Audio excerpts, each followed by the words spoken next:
Bonjour à toutes, alors je vous souhaite la bienvenue pour notre Facebook Live et notamment avec cette thématique du jour qui est comment on fixe ses prix, comment fixer ses prix. Alors je vais vous laisser quelques petites minutes pour pouvoir nous rejoindre, pouvoir vous présenter dans le chat et surtout me dire si tout fonctionne de votre côté. Donc je vous laisse faire et comme ça on va voir, on va valider ensemble que tout fonctionne. Et puis, je vais regarder en même temps si tout est OK. Donc, une thématique qui vient nous chercher, hein, comment fixer ses prix, c'est une étape qui est importante, c'est une étape qui n'est pas facile aussi quand on travaille sur son projet et qu'on veut lancer son activité. Et j'ai vraiment souhaité prendre ce temps avec vous aujourd'hui pour vous partager vraiment toutes je dirais, les tenants et les aboutissants de cette thématique, c'est comment je fixe mes prix.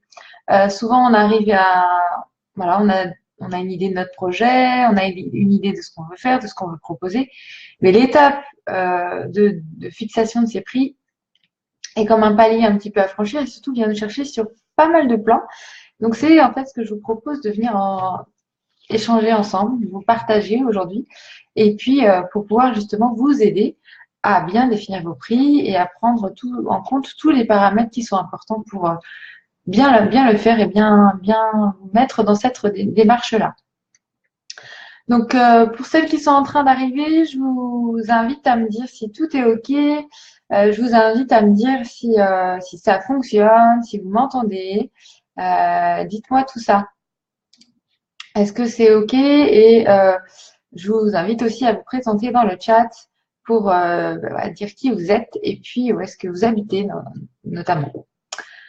Donc, on va commencer. Si vous avez des questions aussi, hein, tout au long de ce que je vais vous partager, n'hésitez pas à les poser dans le chat. Ce sera pour moi l'occasion d'aller encore plus loin, d'éclaircir s'il y a besoin et puis de vous aider encore mieux. Donc, comment définir ces prix? Donc, voilà, j'ai plusieurs points à vous partager aujourd'hui et le premier, je pense que la première chose à faire, c'est déjà d'entamer cette démarche de pratico-pratique. Comment je fais vraiment pour les calculer, mes prix? Comment ça se passe? Première chose à mettre en place et à réfléchir, c'est en fait définir quels sont vos coûts. Quels sont tous ces coûts fixes et ce qu'on appelle ces coûts variables. Donc là, tout ce que je vais vous aborder, ça va pouvoir s'adapter aussi bien à des produits qu'à des services. Donc la notion de coût fixe, c'est tout ce que vous avez en termes de charges ou de coûts qui sont là tous les mois, qui reviennent tous les mois, peu importe ce que vous vendez et quel est le niveau de votre chiffre d'affaires. Les coûts variables, c'est à l'inverse tous les coûts qui vont être liés à la quantité de produits ou de services que vous allez vendre. Alors, si je vous prends un exemple, un coût fixe, ça pourrait être tout simplement un loyer. Vous faites acte, vous avez un loyer, c'est quelque chose qui sera là tous les mois, peu importe le nombre de produits ou de services que vous allez commercialiser. Un coût variable, ça pourrait être pour un produit un coût de transport, un coût d'envoi du produit jusqu'au client. Donc ça, si vous vendez 0 produit, il n'y aura pas de coût de transport alloué. Si à l'inverse, vous en vendez, il y aura une multiplication en fonction du nombre de produits que vous allez vendre. De la même façon, sur un service, peut-être que vous avez un coût de prestation par rapport à l'hébergement d'une formation en ligne, par exemple, et qui soit adapté en fonction du nombre de clients. Donc, même chose, là, il y a un coût variable qui est lié. Donc, la définition de votre tarif, c'est j'ajoute les coûts fixes plus les coûts variables, ce qui me fait mon coût de revient, et puis j'ajoute à cela une marge qui va m'aider ensuite à définir le prix de mon produit ou le prix de mon service. Donc, ça, c'est la première étape. Et c'est la démarche la plus, on va dire, la plus basique qui existe pour pouvoir aller définir vos tarifs. Ensuite, quand vous avez fait ce travail-là de calcul, l'idée, c'est d'aller observer ce qui se passe sur votre marché. Par rapport aux concurrents que vous avez pu identifier, par rapport à votre produit ou votre service, quelle est l'échelle de prix qui peut se pratiquer, de la plus basse à la plus élevée, et essayer d'évaluer aussi en face quels sont les produits ou les services qui sont proposés, le niveau de qualité, enfin tout ce qui va concerner ces produits ou ces services. Et donc, voilà, vous avez un peu l'échelle de prix qui qui est présente sur ce marché-là. Ensuite, cette échelle de prix, l'idée c'est que vous puissiez analyser quel est le positionnement de chacun de vos concurrents et surtout quel est votre positionnement au sein de ce marché.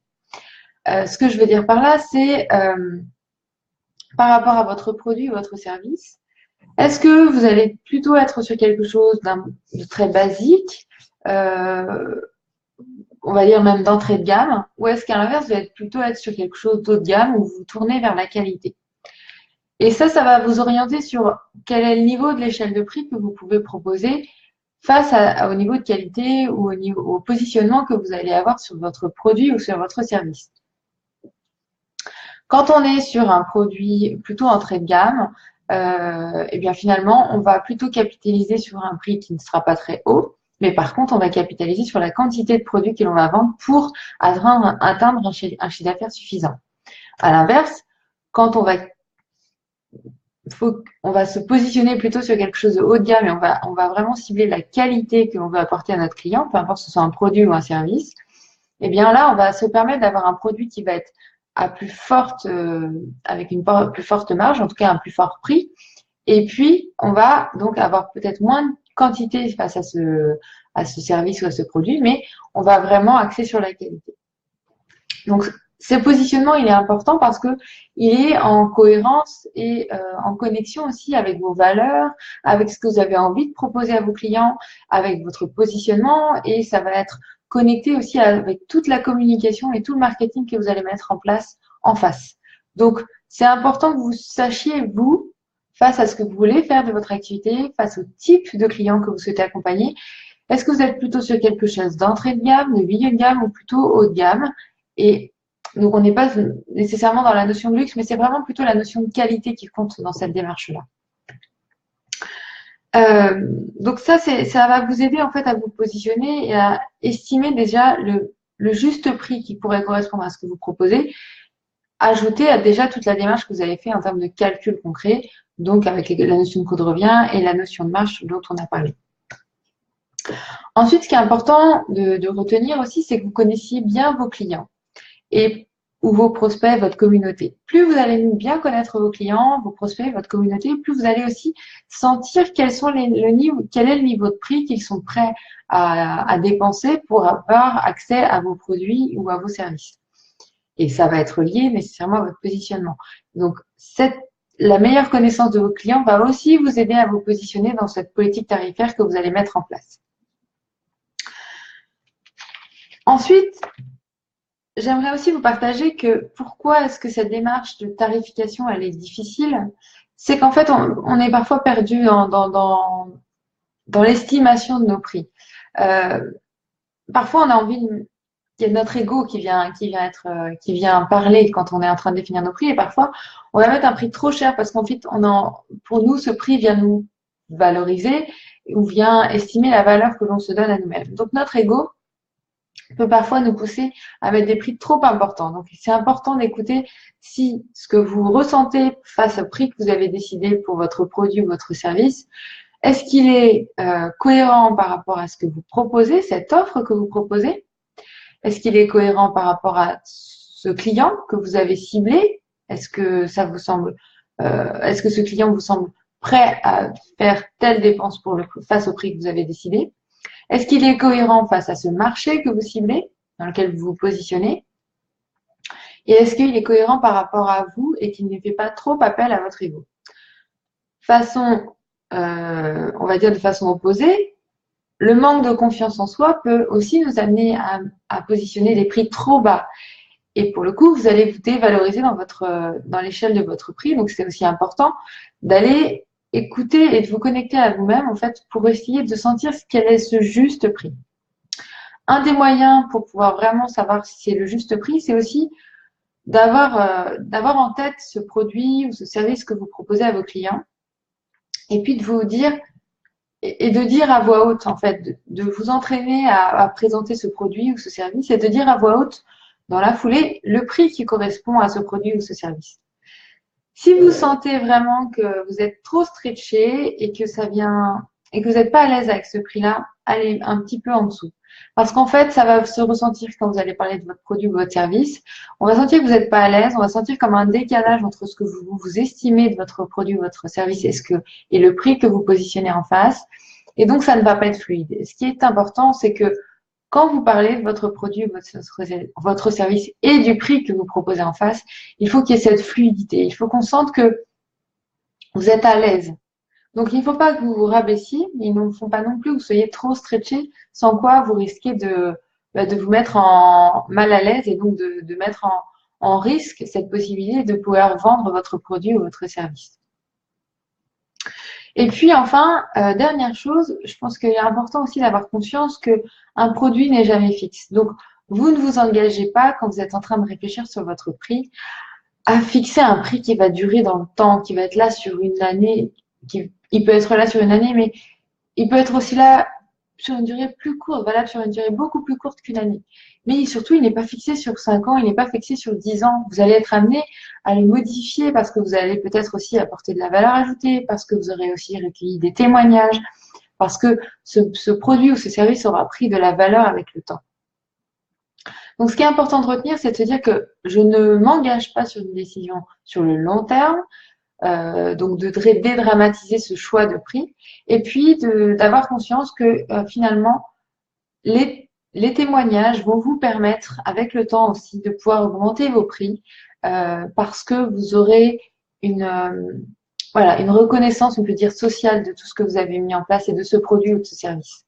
Et ces témoignages vont être capitaux pour pouvoir ensuite appuyer cette augmentation de prix que vous allez mettre en place sur les mois ou sur l'année à venir. De la même façon, tout le marketing et toute la communication que vous allez mettre en place autour de ce produit ou autour de ce service va venir appuyer et justifier le prix que vous allez choisir par rapport à ce produit ou par rapport à ce service. Donc, s'il y a plusieurs choses à retenir, moi, de ce que je viens de vous partager, la première chose, c'est important que vous fassiez votre calcul pratico-pratique du coût du coût de revient de votre produit ou de votre service et d'ajouter la marge qui semble vous correspondre face à cela. Deuxième point, essayez d'estimer ou d'observer en tout cas le marché dans lequel vous vous retrouvez en termes de concurrents et en termes de clients pour voir quelle est l'échelle dans laquelle vous pouvez vous intégrer. Essayez aussi de vous connecter le plus possible à votre intuition, à vos tripes, pour sentir qu'est-ce qui est juste pour vous, quel est le prix avec lequel vous vous sentez à l'aise, qui ne fasse ni trop appel à votre ego, ni trop appel à votre manque de confiance en vous face au développement de cette activité. Voyez aussi et faites un choix par rapport à votre positionnement. Est-ce que vous êtes plutôt sur quelque chose d'entrée de gamme? Est-ce que vous êtes plutôt tourné vers quelque chose de haut de gamme? Et donc, c'est faire appel à cette notion de qualité. Et puis, enfin, ayez conscience que vous ne vous engagez pas sur du long terme, que vous allez être à même de repenser ce prix de façon régulière par rapport à votre activité et que surtout, l'ensemble des témoignages que vous allez pouvoir collecter auprès de chaque nouveau client va vous aider et va appuyer ce changement et cette évolution de prix que vous allez pouvoir mettre en place au fur et à mesure du temps. Voilà, donc vous avez maintenant l'ensemble des éléments clés qui vont vous permettre de bien fixer vos prix, de fixer le prix qui vous correspond, qui correspond à votre clientèle et qui correspond aux produits ou aux services que vous allez proposer à vos prospects, à votre communauté. Et donc, c'est parti. Je vous laisse donc agir de votre côté et puis travailler sur cette partie-là pour pouvoir lancer votre activité, la développer et surtout réussir votre activité et pouvoir en vivre. Si vous souhaitez aller plus loin dans cet échange et que vous avez d'autres questions et vous souhaitez encore mieux découvrir comment je peux vous aider à travers cette démarche-là, n'hésitez pas à prendre rendez-vous avec moi pour une session gratuite pour qu'on puisse échanger ensemble et que je puisse faire votre connaissance. Je vous souhaite à toutes une belle journée ou une belle soirée ou une belle nuit en fonction de où vous vous trouvez à travers le monde. Et puis, je vous donne donc rendez-vous pour un prochain Facebook Live d'ici une quinzaine de jours. À bientôt!